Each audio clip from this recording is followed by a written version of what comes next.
আমাদের সাংবাদিক বন্ধুদেরকে আমি স্বাগত জানাচ্ছি।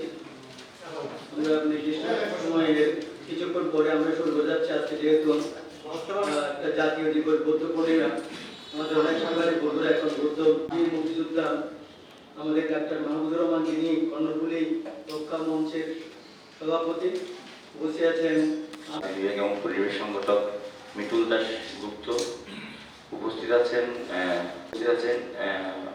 পরিবেশ সংগঠক নুরুল হুদা ভাই এবং নদী সংখ্যান মাঝি কল্যাণ সমিতি ফেডারেশনের সভাপতি আছেন পেয়ার আলী, উপস্থিত আছেন আমাদের পরিবেশ সংগঠক এবং গ্রিন ফিঙ্গার্সের কো-ফাউন্ডার আবু সুফিয়ান ভাই, উপস্থিত আছেন আমাদের পরিবেশ সংগঠক আব্দুর রহিম, আমাদের মাঝে উপস্থিত আছেন আমাদের মুক্তিযোদ্ধা সাংবাদিক আমাদের সিনিয়র দেবপ্রসাদ দাস দেবুদার। অবস্থা এমনিতেই খারাপ, এখন শত প্রতিকূলের মাঝেও যে অবস্থায় টিকে আছে সেটুকে ধ্বংস করার জন্য স্থানীয় সরকার মন্ত্রণালয় সচিবালয়ে বসে কোনো কিছু বিবেচনা না করে কর্ণফুলীর মাঝখানে যে দ্বীপ বাকলিয়া চর অথবা দ্বীপ, সেখানে এই বর্জ্য শোধনাগার করে জেলা প্রশাসনকে প্রতিদিন 5 থেকে 10 দর্শন করা হয় মন্ত্রণালয় থেকে সব ধরনের সহযোগিতা শেষ প্রবাহ দ্বারা সেটাও মরে যাবে। আমি লিখিতভাবে যে বক্তব্য আপনাকে সামনে তা করছি। কর্ণফুলী নদীর মাঝখানে একটি চর 1930 সালে তৎকালীন ব্রিটিশ আমলের কালুঘাট স্থাপনের সম্ভাব্যতা যাচাই চট্টগ্রাম জেলা প্রশাসনের কাছে নিম্নলিখিত বিষয়ে প্রতিবেদন চাওয়া হয়। চট্টগ্রাম সিটি কর্পোরেশনের অনুকূলে দীর্ঘমেয়াদী বন্দোবস্ত প্রদানের প্রস্তাব বিবেচনা, সরজমিন তদন্ত প্রতিবেদন, গ প্রস্তাবিত জমির মূল্য নির্ধারণ সংক্রান্ত প্রতিবেদন, ক্যালকুলেশন শীট সহ, ঘ 300 টাকার নন জুডিশিয়াল স্ট্যাম্পে অঙ্গীকারনামা, হলফনামা রোটারি পাবলিক অ্যাডভোকেট কর্তৃক নামাঙ্কিত ঊর্ধ্বতন কর্তৃপক্ষের চাপে পরিবেশ সনদ প্রদান করা হয়েছে। চট্টগ্রাম সিটি কর্পোরেশনের প্রধান নির্বাহী কর্মকর্তা সাংবাদিকদের জানান, বাকলিয়া চরে চৌশিকের বর্জ্য শোধনাগার প্ল্যান্ট স্থাপন প্রকল্পটি অনেক দূরে গিয়েছে। আধুনিক পদ্ধতি এই প্রকল্প করা হবে। এই প্রকল্পের বর্জ্য নদীতে পড়বে না। চট্টগ্রাম নদী ও খালরক্ষা আন্দোলন সহ 6 সংগঠনের উদ্যোগে গঠিত কর্ণফুলী রক্ষায় জনগণের প্রতিবাদ মঞ্চের সদস্যরা গত 8 মে 2024 চর এলাকাটি পরিদর্শন করেছে। এতে দেখা যায় চরটির চারদিকে কর্ণফুলী নদী প্রবাহিত। চরের উত্তর পাশে নদী, উত্তর পশ্চিম অংশে কল্পলোক আবাসিক এলাকা, দক্ষিণে পটিয়ার শিকলবাহা, পূর্বে বোয়ালখালী সিপাহীঘাটা এলাকা। কর্ণফুলী নদীর থেকে পানি থেকে 1.5 থেকে 3 ফুট উঁচু এই চর, যা পূর্ণিমা বা অমাবস্যার জোয়ারে প্লাবিত হয়। চরটি বঙ্গোপসাগর মোহনা থেকে 10 কিলোমিটার দূরে অবস্থিত। বঙ্গোপসাগরে যে কোনো ধরনের ঝড়, জলোচ্ছ্বাস বা সাইক্লোন সৃষ্টি হলে কর্ণফুলী নদীর জোয়ারের পানির উচ্চতা অনেক ক্ষেত্রে 3 ফুট থেকে 5 ফুট বেড়ে যায়। এই অবস্থায় দ্বীপটি সম্পূর্ণ প্লাবিত হয়ে যায়। এই চরে বর্জ্য শোধনাগার হলে ঝড়, জলোচ্ছ্বাস, সাইক্লোন বা অমাবস্যা পূর্ণিমার জোয়ারে বাকলিয়া চর প্লাবিত হয়ে লক্ষ টন বর্জ্য কর্ণফুলী নদীতে মিশে যাবে। এই অবস্থায় কর্ণফুলী নদী ভরাট হয়ে বন্দর চ্যানেলে অচল অবস্থা সৃষ্টি হবে এবং এর পানি পুরোপুরি বিষাক্ত হয়ে যাবে।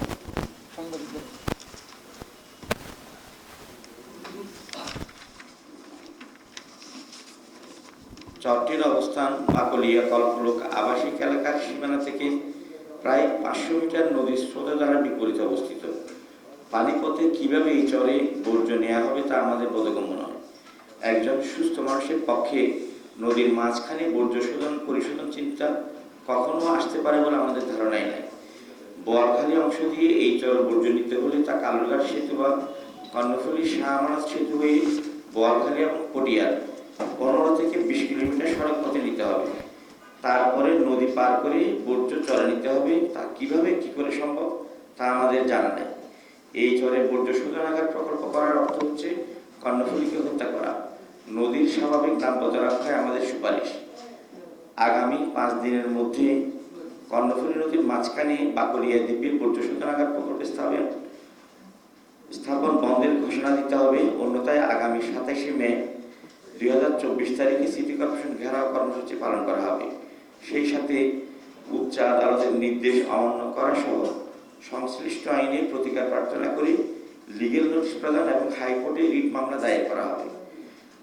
2019 সালের জানুয়ারিতে মহামান্য হাইকোর্টের আদালতের রায়ে বাংলাদেশের নদীগুলোকে জীবন্ত সত্তা জুরিস্টিক পার্সন বা লিগেল পার্সন হিসেবে ঘোষণা করা হয়েছে।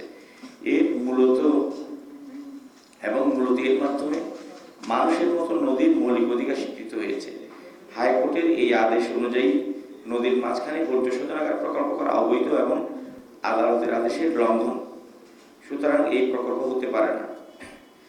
বাংলাদেশের সংবিধানের অনুচ্ছেদ 18 ক বলছে, রাষ্ট্র বর্তমান এবং ভবিষ্যৎ নাগরিকদের জন্য পরিবেশ সংরক্ষণ ও উন্নয়ন করিবেন এবং প্রাকৃতিক সম্পদ, জীববৈচিত্র্য, জলাভূমি, বন ও বন্যপ্রাণীর সংরক্ষণ এবং নিরাপত্তা বিধান করিবেন। তার মানে জলাভূমি অর্থাৎ নদীর নিরাপত্তা বিধান সংবিধান স্বীকৃত এবং সেটি করতে হবে স্বয়ং রাষ্ট্রকে।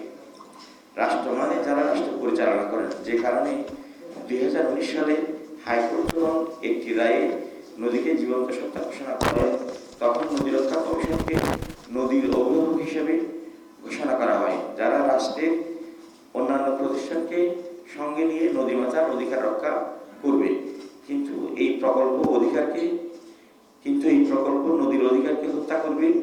দেশের সংবিধান অনুযায়ী নদীর মাঝখানে বর্জ্য শোধনাগার প্রকল্প করা থেকে সরে আসতে হবে। 2022 সালের জানুয়ারি থেকে অক্টোবরে বন্দরনগরী ভিত্তিক পরিবেশ সংস্থা effective creation in human opinion CHO এর সহযোগিতায় কর্ণফুলী নদীর প্রাণ প্রকৃতি, উদ্ভিদ বৈচিত্র্য ও দূষণ নিয়ে গবেষণাটি পরিচালিত হয়েছে। গবেষণায় দেখা গেছে কর্ণফুলী নদীর তীরবর্তী 81 প্রজাতির উদ্ভিদ বিলুপ্তির ঝুঁকিতে রয়েছে বলে একটি গবেষণায় উঠে এসেছে। দূষণ রোধে কোনো ব্যবস্থা না নিলে আরও 61 প্রজাতির উদ্ভিদ বিভিন্ন হয়ে পড়বে বলে গবেষণায় উল্লেখ করা হয়েছে। 53টি শিল্প সহ 89টি উৎস থেকে কর্ণফুলী নদী দূষিত হচ্ছে। গবেষণায় কর্ণফুলী নদীর তীরে 528 প্রজাতির উদ্ভিদ পাওয়া গেছে। উপরোক্ত গবেষণা তথ্য মতে কর্ণফুলীর তীর থেকে বিলুপ্ত ঝুঁকিতে থাকা 81 প্রজাতির দেশীয় উদ্ভিদ সংগ্রহ করে নার্সারিতে বিকশিত করে সামনের বর্ষা মৌসুমে এই চরে লাগানো হোক। এতে কর্ণফুলী নদী প্রাণ ফিরে পাবে। চট্টগ্রাম মহানগরীতে মানুষের বিনোদনের কোনো স্থান নেই। পৃথিবীতে অনেক দেশের নদী বা সাগরের মাঝখানে চরে নান্দনিক পর্যটন কেন্দ্র তৈরি করে দেশ প্রতিবেশী পর্যটক আকর্ষণ করতে সক্ষম হয়েছে। এই চরটি পরিবেশ বান্ধব প্রযুক্তি ব্যবহার করে একটি ইকো টুরিস্ট স্পট গড়ে তোলা হোক। এতে কর্ণফুলীর নাব্যতা রক্ষার পাশাপাশি চট্টগ্রাম ও দেশের অর্থনীতি সমৃদ্ধ হবে। সকলকে ধন্যবাদ। উপস্থিত আছেন কর্ণফুলী রক্ষায় জনগণের প্রতিবাদ মঞ্চের পক্ষে চট্টগ্রাম নদী ও খাল রক্ষা আন্দোলন, বাংলাদেশ পরিবেশ আইনবিদ সমিতি বেলা, বাংলাদেশ পরিবেশ ফোরাম, চট্টগ্রাম ইতিহাস সংস্কৃতি গবেষণা কেন্দ্র, RSK ফাউন্ডেশন, কর্ণফুলী নদী সম্পান মাঝি কল্যাণ সমিতি ফেডারেশন, গ্রিন ফিঙ্গার্স ফাউন্ডেশন এবং অন্যান্য সংগঠনের সকল প্রতিনিধি যারা উপস্থিত হয়েছেন, বীর মুক্তিযোদ্ধা ডাক্তার মাহফুজুর রহমান, আহ্বায়ক কর্ণফুলী রক্ষায় জনগণের প্রতিবাদ মঞ্চ, চৌধুরী সভাপতি আলিউর রহমান বিস্তারিত তুলে ধরেছেন। আমি একটু সাংবাদিক বন্ধুদেরকে বলতে চাই, আপনারা জানেন আমরা কর্ণফুলী রক্ষার জন্য আজকে প্রায় দুর্যোগের সময় ধরে বিভিন্ন আন্দোলন করে আসছি। আমরা কর্ণফুলী রক্ষার জন্য সাম্পান বাইচ, সাম্পান শোভাযাত্রা, তারপরে হলো আমাদের কর্ণফুলীতে বিভিন্ন অনুষ্ঠান কর্ণফুলী নিয়ে কর্ণফুলী রক্ষা, পরিবেশ রক্ষার জন্য আন্দোলন করে আসছে। এর মধ্যে আজকে যে আপনারা শুনতে পেলেন, দেখতে পেলেন, আমরা ইতিমধ্যে প্রতিবাদ করেছি। ওখানে আমরা মিছিল করেছি আমাদের এই পরিবেশ ফোরামের পক্ষ থেকে এবং আন্দোলন মোর্চা থেকে আমরা ওই ছড়ের মধ্যে আমরা মিছিল করেছি। তারপরে হলো এই চরকে নিয়ে ইতিমধ্যে বাংলাদেশের বড় বড় পত্রিকায় এই বিরূপ হবে বিরূপ একটা এই যে এখানে বর্জ্য প্ল্যান নিয়ে আমাদের প্রথম আলো, বাংলাদেশ প্রতিদিন, দৈনিক আজাদি এবং ডেইলি স্টার সহ বাংলাদেশের বড় বড় পত্রিকায় বিশাল প্রতিবেদন হয়েছে। এই যে এখানে বর্জ্য প্ল্যান হলে চট্টগ্রামের কর্ণফুলীটা ধ্বংস হয়ে যাবে, কর্ণফুলীকে ধ্বংস করে আরেকটা শেষ পেরেক হবে। যত মানে কল্পনায় করুক না কেন আমাদের সিটি কর্পোরেশন এবং মন্ত্রণালয়, আমরা বলবো এই বর্জ্যগুলো কিভাবে নেবে ওখানে। হয়তো তারা কন্টেনার করে নেবে, হয়তো তারা কেবল কার নেবে, হয়তো নিচে দিয়ে টানেল করে নেবে, কোনভাবে নেবে যেভাবে হোক, তাহলে এই বর্জ্যগুলো ওখানে পড়বে, কর্ণফুলী নদীতে পড়বে। এছাড়াও আপনারা শুনতে পেলেন এই চর জোয়ার হলে আমাদের অমাবস্যা পূর্ণিমা এবং বর্ষাকালে ডুবে যায়, তাহলে এই চরে ডুবে যাওয়ার বলতে তাহলে বর্জ্যগুলো সারা মানে কর্ণফুলীতে এবং পড়ে যাবে, এটা নয়। এবং এই বর্জ্য আমরা বলবো আজকে বর্জ্যের কারণে কর্ণফুলী নদীর তলদেশে প্রায় 18 থেকে 20 ফিট পলিথিন এবং কর্ণফুলীর বর্জ্য পড়ে কর্ণফুলী ভরাট হয়ে গেছে। এর মধ্যে আরেকটা যে চট্টগ্রামের বিশেষ করে আমাদের চট্টগ্রাম সিটি কর্পোরেশন এবং মন্ত্রণালয় এইটা করছেন, সুতরাং আমরা প্রতিবাদ জানাচ্ছি। আমরা এই প্রতিবাদের সাথে কর্ণফুলী রক্ষার জন্য শুধু আমরা যে যারা এখানে ডায়াসিস তারা নয়, আমি মনে করি আমাদের চট্টগ্রামের সকল সাংবাদিক বন্ধুরা আছেন, চট্টগ্রামের সকল পরিবেশবাদী সংগঠন আছেন, এবং যারা শুনেন এই যে কর্ণফুলীর মাঝখানে বর্জ্য প্ল্যান্ট হচ্ছে, যারা শুনেন তারা আটকে ওঠেন। কেন চট্টগ্রাম শহরে এত থলে জায়গা থাকতে, এত থলে জায়গা থাকতে আপনারা জানেন চট্টগ্রামের মেয়র, সাবেক মেয়র মরহুম চট্টগ্রামের রাবি মহিউদ্দিন চৌধুরী এই যে আমাদের আনন্দবাজারে এখানে বর্জ্য নিয়ে তিনি সার উৎপাদন করছেন, বাংলাদেশের সবচেয়ে ভালো সার ছিল এটা, কেন এটা বন্ধ হয়ে গেছে জানি না। তারপর আমরা মনে করি ওখানে তো বর্জ্য প্ল্যান্ট করতে পারে, এই যে বর্জ্য প্ল্যান্টটা এখান থেকে বিদ্যুৎ করবে ওখানে তো করতে পারে, ওখানে তো এখন খালি শহর যে আনন্দবাজারে ওখানে করতে পারে। সুতরাং কেন আমরা জানি না তাদের মাথায় কি উঠেছে, বর্তমান মন্ত্রী আমাদের স্থানীয় সরকার মন্ত্রীর মাথায় কি ঢুকেছে এবং তাদের কেন এখানে কর্ণফুলীর মাঝে গিয়ে তারা বর্জ্য প্ল্যান্ট করবে। আমরা আজকের এই সমাবেশ থেকে দাবি জানাচ্ছি অনতিবিলম্বে এটি আপনি বন্ধ করুন, না হলে শুধু সাংবাদিক নয়, আমরা পরিবেশবাদী নয়, চট্টগ্রামবাসী এই বর্জ্য প্ল্যান্টের ওখানে আমরা বর্জ্য প্ল্যান্ট চাই, আমাদের দাবির কারণে বর্জ্য প্ল্যান্টটা নির্মাণ হচ্ছে, কিন্তু ওখানে কেন? আমরা বলবো চট্টগ্রাম শহরে এত জায়গা থাকতে থলের মধ্যে ওখানে করা হোক, কিন্তু আমরা বর্জ্য প্ল্যান্ট সাগরের নদীর মাঝখানে আমরা চাই না, বর্জ্য প্ল্যান্ট চাই কিন্তু নদীর মাঝখানে আমরা চাই না। সুতরাং আজকের এই সমাবেশ থেকে আমাদের এই দাবি, এখন আমি আমাদের আজকের এই সংবাদ সম্মেলনের আমি আজকে আমাদের মাঝে উপস্থিত আছেন বীর মুক্তিযুদ্ধ গবেষক, আমাদের কর্ণফুলী রক্ষা মঞ্চের সভাপতি, আমি আমাদের ডাক্তার মাহফুজুর রহমানকে কিছু বলার জন্য অনুরোধ। আমি এই আন্দোলনে যোগ করেছি যে নতুন প্রজন্ম, আমাদের পরবর্তী প্রজন্ম জনগণের কল্যাণে কিছু আন্দোলন করছে। এটা দেখেই আমরা মুক্তিযুদ্ধের পক্ষ থেকে অত্যন্ত নিজেরা উৎসাহিত এবং তাদের উৎসাহ দানের জন্য মূলত আমাদের মুক্তিযুদ্ধের পক্ষ থেকে আমার আশা। আর আসলে হয়তো এটার জন্য যদি ইস্যু ভিত্তিক আন্দোলন না করেন, যেমন পরিবেশ অধিদপ্তর, অধিদপ্তর সব তো কেন্দ্রীয় সরকার নিয়ন্ত্রিত, মন্ত্রী চাইলে যে কোনো দপ্তর দিয়ে দিবে, এটা না দিলে তো চাকরি থাকবে না, বেচারাদের দোষ নেই। এই জন্য ইস্যু ভিত্তিক আন্দোলন করে মেয়র মহোদয়, ডিসি মহোদয় অথবা পরিবেশ অধিদপ্তরে আমরা যে এই কারণেই তার অন্তত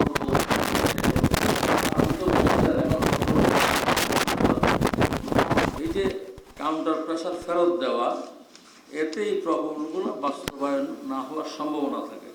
সেই জন্যই চট্টগ্রামে যারা আছেন, যারা সাংবাদিক আছেন, যারা বিভিন্ন শ্রেণী পেশার লোকরা আছেন, তাদের উচিত হবে যেগুলো জনকল্যাণ বিরোধী এবং যেগুলো জনকল্যাণের পক্ষে এগুলোর জন্য আন্দোলন রচনা করতে হবে। এর কোনো বিকল্প আসলে নেই, কারণ আমাদের প্রকল্প তো জনগণের উন্নয়নের জন্য হয় না, এটা জানেন, আপনারাই আবিষ্কার করেন।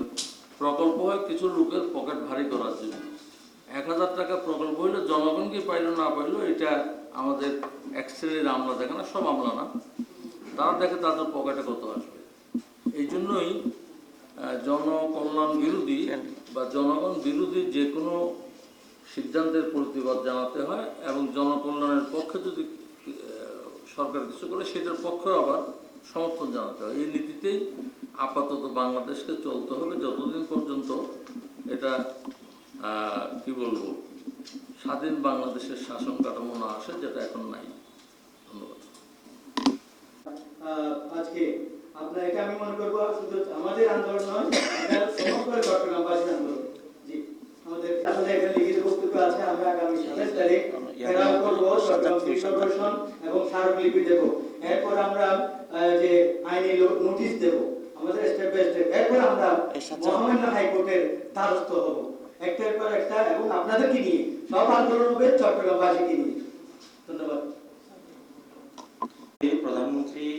মাননীয় প্রধানমন্ত্রী বরাবর একটা স্মারকলিপি দিয়েছে জেলা প্রশাসকের মাধ্যমে, কিন্তু এরপরও আপনি যেটা বলছেন সেটা শতভাগ সঠিক। আমার মনে হচ্ছে এখন কিন্তু সিটি কর্পোরেশন অথবা স্থানীয় সরকার মন্ত্রণালয়ে আর কোনো কাজ নাই, শুধু এই প্রকল্পটা তদবির করা ছাড়া। ওই দিন আমরা আমাদের বিষয়ে কথা বলার জন্য এডিসি জেনারেল সাহেবের ওখানে গিয়েছি, এডিসি রেভিনিউ সাহেবের ওখানে গিয়েছিলাম। ওখানে আমরা বসা অবস্থায় সচিবালয় থেকে 3বার ফোন এসছে কত দ্রুত এই ছাড়পত্র জেলা প্রশাসন দিবে এবং জমি বরাদ্দের সুপারিশ করা হবে। এর চেয়ে দুঃখজনক বিষয় আর নাই। এবং দুঃখের বিষয় হচ্ছে এই বিষয়গুলো নিয়ে যারা কথা বলার আমাদের জনপ্রতিনিধি এবং সাংসদ, যাদেরকে আমরা ভোট দিয়ে সংসদে পাঠিয়েছি, এই পর্যন্ত তারা কোনো ধরনের কথা বলে নাই। না পটিয়ার সাংসদ বলেছে, না বোয়ালখালী সাংসদ বলেছে, না আমাদের যে কোতোয়ালি এলাকার যিনি আমাদের মাননীয় প্রধান শিক্ষামন্ত্রী উনি বলেছেন। আমার তো এখন ইচ্ছে হচ্ছে যদি সম্ভব হয়, আইনের দৃষ্টিতে যদি সম্ভব হয়, আমি স্থানীয় জনপ্রতিনিধি সাংসদ সবাইকে উকিল নোটিশ দিয়ে তাদেরকে আইনের আওতায় আনবো। তারা কেন জনগণের পক্ষে কথা বলে। ধন্যবাদ। আমরা প্রধানমন্ত্রী বরাবরে যে স্মারকলিপি দিয়েছিলাম সেখানে হচ্ছে আমরা আজকে লিখিত বক্তব্য যে শর্তগুলো দিয়েছি তার মধ্যে অন্যতম ছিল এই দ্বীপটাকে দেশীয় প্রজাতির যে গাছ আছে, অর্থাৎ কর্ণফুলী নদীর যে তীরের গাছ আছে সেটার ভিত্তিতে নান্দনিক বাগান সৃষ্টি করে সেই গাছগুলি যাতে জীবিত থাকে। আপনি দেখেন আমাদের প্রকৃতি কত সমৃদ্ধ, এত প্রতিকূল অবস্থা হওয়া সত্ত্বেও গবেষণা বলছে 528 প্রকারের গাছ এখনো টিকে আছে। এবং কর্ণফুলী নদীর তীরে কিন্তু কোথাও একটু জায়গা নেই, যেখানে একটু সামান্য খালি জায়গায় পড়েছে সেখানে প্রাকৃতিকভাবে এই গাছগুলি জন্মাচ্ছে। এবং আমাদের দেশীয় প্রজাতির পশু পাখি এক গাছ থেকে আরেক গাছে এই বীজগুলি নিয়ে যাচ্ছে বলে সেগুলো হচ্ছে। এবং বাকলিয়া যে দ্বীপ, সেখানে আমরা 300 থেকে 350 প্রজাতির বিভিন্ন প্রকারের গাছ দেখেছি। এবং এই দেশীয় ফুলগুলি দেখলে মন ভরে যায়। তারা এই সমস্ত কিছু কেন দেখছেন আমরা বুঝি না। ধন্যবাদ। আচ্ছা, স্মারকলিপি দিয়েছিলাম আমরা গত মাসের 8 তারিখ কি 7 তারিখ, আমি সুনির্দিষ্ট ডেট আপনাকে পরে জানাতে পারবো। আমিও ছিলাম, যেহেতু নিউজটা আমিও করেছি। আমরা মেয়র মহোদয় বলেছিলেন আমাদেরকে যদি পরিবেশ বান্ধব না হয়, প্রতিবাদ করে, তাহলে আমরা বিকল্প চিন্তা করবো। মেয়র সাহেব এটা বলেছিলেন, কিন্তু এটা মুখের মধ্যেই উনি সীমাবদ্ধ। কিন্তু মেয়র মহোদয় আমি এটা বলবো না, কিন্তু এটা মন্ত্রণালয় থেকে বিল করে মন্ত্রণালয় থেকে চাপ দিচ্ছে বেশি। মাননীয় মন্ত্রী, স্থানীয় সরকার মন্ত্রী এবং স্থানীয় সরকার সচিব এটা করার জন্য মনে হয় আটঘাট তারা নেমে করছে। মানে এটা আমরা কেন বুঝি না, তারা এত প্রেশার দিচ্ছে চট্টগ্রামের প্রশাসনকে, কেন আমরা জানি না। এটা এখন সেজন্য আমরা বলছি আমাদের স্টেপ বাই স্টেপ আপনাদের সাথে থাকবেন। আমরা মাননীয় মেয়র মহোদয় বলার পরেও কিন্তু উনি সরে আসেনি। সুতরাং আমরা চাইবো আপনারা সবাই সাথে থাকলে আমরা অবশ্যই এই যে সিআরপি আন্দোলনের মতো অবশ্যই এটা সফল হবো। আপনারা জানেন এই কর্ণফুলীটা আমরা আগে বলছি অধীনে, আমি অনেক দূরে দিক যেতে চাই। এই কর্ণফুলীর মাধ্যমে আমরা চট্টগ্রামের 70 লক্ষ 1 কোটি মানুষের পানি আমরা কর্ণফুলী থেকে পাই। কর্ণফুলী থেকে হালদা যাই, ওখান থেকে আমরা সংগ্রহ করি। কর্ণফুলী উজান থেকে আমরা সংগ্রহ করে ওয়াসা আমাদেরকে 70 লক্ষ থেকে 1 কোটি মানুষের পানি এখন দিচ্ছে। এখন আরেকটা প্রজেক্ট হচ্ছে বোয়ালখালীতে, সব পানি তো কর্ণফুলীতে। এই কর্ণফুলী যদি আমাদের চট্টগ্রামের কোটি মানুষের জীবন রক্ষার জন্য, এই কর্ণফুলী বাঁচার জন্য প্রত্যেক মানুষের নৈতিক দায়িত্ব। এই কর্ণফুলী যদি একটু যদি ক্ষতি হয়, কর্ণফুলী যদি যে অবস্থা যদি পরিবেশ ধ্বংস হয়, কর্ণফুলী নাগ্যতা বাড়ায়, কর্ণফুলী পানি প্রবাহ ধ্বংস হয়, কর্ণফুলী দূষণ হয়, তাহলে অবশ্যই মানে পুরো চট্টগ্রামের মাঝে ক্ষতি হবে, সারা বাংলাদেশ ক্ষতি হবে। মালদা মাছ তো মানে অবশ্যই করতে হবে। জি দেখুন, হ্যাঁ ওই জায়গায় স্থানীয় সরকার মন্ত্রণালয় ওই জায়গাটাকে নির্ধারণ করছে, এখন আপনারা বলতেছেন ওই জায়গাটা হবে না। আপনারা কি তাদেরকে কোনো জায়গা দেখা দিয়েছেন? এটা আমি তো বললাম খালি শহর আনন্দবাজারে যেখানে বর্জ্য প্ল্যান্ট আছে, ডাম্পিং আছে, ওখানে আছে আমাদের পাহাড়ের ইয়াতে বাইরে ওখানে আছে। অথবা শহরে যে কোনো জায়গায়, এটা সরকারের তো চাকরি হবে, যে কোনো জায়গায় করতে পারে সরকারে। আমরা চাচ্ছি বর্জ্য প্ল্যান্ট হোক, আমাদের দাবির কারণে বর্জ্য প্ল্যান্ট হচ্ছে, কিন্তু বর্জ্য প্ল্যান্টটা নদীর মাঝখানে কেন? বর্জ্য প্ল্যান্ট হওয়ার জন্য দাবি দিচ্ছি, কিন্তু নদীর মাঝখানে বন্ধের দাবি করতেছি। ওইখানে সংকল্প সরকারের জায়গার অভাব নেই, ইয়ে আছে না, ঠান্ডাছড়ি শহরের খালি অনেক জায়গা আছে। ঠান্ডাছড়ি আমি বলবো না কোথায় আছে, শহরের সরকার দেখুন। এখানে দরকার যেটা বললেন, আমি যেটা 35 একর জায়গা কি চট্টগ্রাম শহরে কোথায় তারা আছে ঠান্ডাছড়িতে আছে না কয়েক লক্ষ একর। ওই দোকান আছে, সিটি কর্পোরেশন আরে বাবা, ঠান্ডাছড়ি বেশি জায়গা না, করতে পারে মানুষজন। আমরা আমি ঠান্ডাছড়ি বর্তমান যে প্ল্যান আছে সিটি কর্পোরেশন ডাম্পিং করতেছে, ওখানে তো প্ল্যান আছে, ওখানেই করতে পারে, কারণ ওখানে মানে চলমান আছে, ওখানে প্রচুর প্ল্যানটা করলে আরো সুবিধা হবে। আমরা ওখানে করার জন্য আবেদন নদীর মাঝখানে না, নদীকে ধ্বংস করার জন্য। কারণ যেভাবে হোক আপনি যেভাবে নেবেন নদীতে পড়বে, আপনি যেভাবে বর্জ্য প্ল্যান করে চট্টগ্রাম শহরের সব বর্জ্য প্ল্যান নেবে, কর্ণফুলী পাড়ে নেবে, নদীর পাড়ে নিয়ে যে দেবে, তাহলে কর্ণফুলী পড়বে যেভাবে হোক। সুতরাং কর্ণফুলী দূষণ হবে, ডাস্ট পড়বে, অবশ্যই আমরা চাইবো না এটা প্ল্যান করার জন্য। ধন্যবাদ। আমরা দাবি করছি, আমরা দাবি দেন নাই, এটা আগে থেকে একটা প্ল্যান ছিল, অনেক আগে সিডিএ বা কোন সংস্থা এটাকে পর্যটন কেন্দ্র করার ড্যাবে আছে, ড্যাবে আছে এটা না ড্যামের মধ্যে এই অধিদপ্তর ছাড়পত্র দেওয়ার সময় নদীর মাঝখানে কি করে বর্জ্য শোধনাগার করে এটা আমরা তো আগে জানতাম না। এখন তো যখন জানছি, এটা আমরা প্রথমে পরিবেশ অধিদপ্তরকে বাধ্য করবো জবাবদিহি করতে। তথ্য প্রযুক্তি এনে তাদের কাছে আমরা সুনির্দিষ্ট জবাব চাইবো তারা কি ভিত্তিতে এটা ছাড়পত্র দিয়েছে এবং পরিবেশ আইন কি বলে। আমি তো আমাদের লিখিত বক্তব্য বলেছি, নদী হচ্ছে জীবন্ত সত্তা এবং সংবিধানে এর সংরক্ষণ করার সুনির্দিষ্ট ধারা দেওয়া আছে। এত কিছু উপেক্ষা করে পরিবেশ অধিদপ্তর কোন আইন বলে কিভাবে ছাড়পত্র দিল সেটা আমাদের জানা নেই। আপনারা যে আশ্চর্য হবেন, এই যে কর্ণফুলী মাছ বাজারে যে বরফ কলটা আছে সেটা ছাড়পত্র অনুসন্ধান করতে গিয়ে আমরা দেখেছি পরিবেশ অধিদপ্তর ছাড়পত্র দিয়েছে, কিন্তু ওখানে জমির যে দাগ খতিয়ান দেওয়া প্রয়োজন তার কিছুই দেওয়া হয়নি। তাহলে এই পরিবেশ অধিদপ্তর কার সাথে কাজ করে? কোনো ধরনের দাগ খতিয়ান ছাড়া, কারণ খতিয়ান তো সেটা কর্ণফুলী নদী লেখা আছে, তাছাড়া এগুলি বাদ দিয়ে ওরা তথ্য গোপন করে ছাড়পত্র দিয়ে দিয়েছে। এখানেও ঠিক এই কাজটা করা হয়েছে। তাহলে এই পরিবেশ অধিদপ্তরের দরকার কি আমাদের? আছে আমাদের কাছে। আচ্ছা, আমি প্রশ্ন না থাকলে সবাইকে আজকে পূর্ণিমা, সেটা তো এখন করা হচ্ছে, ওরা তো করছে, আমরা চেষ্টা করছি সেটার প্রতিরোধ করতে। আপনি কর্ণফুলী নদীতে গেলে এই যে বাংলাদেশের লাইটারের জাহাজ মালিক সমিতির সভাপতি শফি সাহেব, উনি নদীর মাঝখানে বাদ দিয়ে দিয়েছেন। প্রিমিয়ার সিমেন্ট নদীর 100 ফুট ভিতরে নিয়ে করেছে। এগুলি নিয়ে আমরা কথা বলতে গেলে আমাদেরকে বিভিন্নভাবে প্রেশারাইজ করা হচ্ছে এবং নদীর দক্ষিণ পারে কর্ণফুলী ব্রিজের উপর দাঁড়ালে দেখবেন নদীর মাঝখানে পল্টন দিয়ে সবাই মারামার খালাস করছে।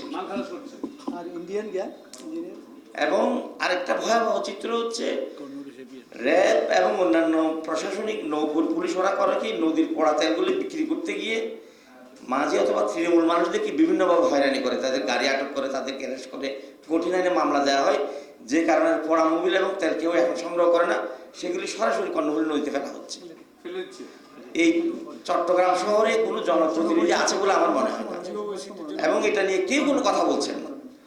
আমি সবাইকে অনুরোধ করব, আজকে পূর্ণিমা আছে, আমরা চট্টগ্রাম নদী ও খাল রক্ষা আন্দোলন সাপান মাঝি কল্যাণ সমিতি ফেডারেশনের পক্ষ থেকে সন্ধ্যা 7টায় আমরা ওই দ্বীপে যাব। আপনারা যারা যারা যেতে চান অপবিত্র ঘাটে চলে আসবেন, একটা স্বর্গীয় অনুভূতি পাবেন। এই স্বর্গটাকে ধ্বংস করে আমরা কি করে নরক করতে চাচ্ছি সেটা আপনাদেরকে আমরা সরজমিন দেখাতে চাই। আমরা সাম্পানি করে নিয়ে যাবো আপনাদের সন্ধ্যে 7টায় অবরুদ্ধের ঘাটে।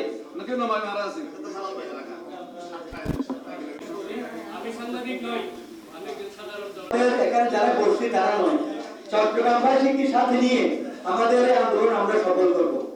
আমরা শুধু আমাদের ব্যক্তিগত স্বার্থ নয়, এটা হবে চট্টগ্রামের কোটি মানুষের স্বার্থ, 1 কোটি মানুষের স্বার্থ আমরা কোনোভাবে রক্ষা করা। আমরা চট্টগ্রামবাসীকে এই আন্দোলনের সাথে চাই।